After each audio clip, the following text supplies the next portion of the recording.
上嚟工廠咧驗收家私。嗱，呢個咧係一個主人房嘅設計嚟嘅，一張4尺半嘅油壓床啦。嗱，我哋做咗啲調節嘅櫃桶啦，全部都係油壓門鉸嚟㗎啦。埋邊就一個大嘅倉，可以放2個30寸嘅篋嘅。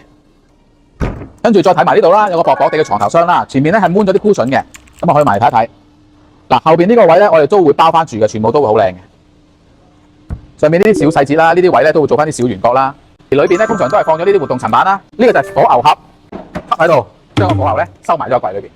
嗱，緩衝嘅掩門啦，呢啲細節位都好注意，因為內彎嘅門板咧嗰個手工係非常之緊要嘅。兩邊做咗一個標角嘅斜位，就係為咗咧佢閂嘅時候咧，佢貼合咁樣閂入去嘅。嵌入式嘅 LED 燈帶嚟嘅呢個。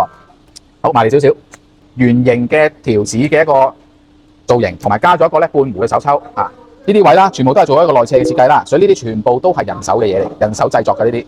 嗱，咁好似呢邊咁樣咧，我都係會落咗180度門鉸嘅，一隻高身嘅櫃門咧，我一定會喺頂頭落2隻嘅門鉸嘅，咁啊保證佢到時可以唔會話因為時間耐咗咧而下墜啊嘛。鋁質嘅黑鋼嘅掛衣通啦，呢邊咧就做咗一個6寸嘅弧位，由地下直通到上櫃頂嘅。下邊呢度咧做咗2個櫃桶啊 ，sorry， 原來唔係2個，因為呢個係假嘅，係啦，呢個係一個掩門嚟嘅，但係下邊嘅設計咧就追通翻啲條子蓋，所以望落去咧好似一個櫃桶咁樣。我自己設計都唔記得咗啦，已經一個字，絕。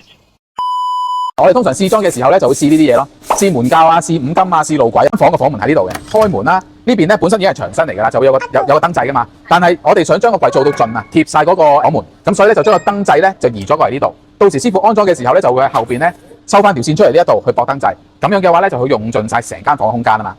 驗收到嚟呢度啦，基本上嚟講咧都95分㗎啦。我哋會安排包裝，然之後咧就送到去你屋企，就咁先。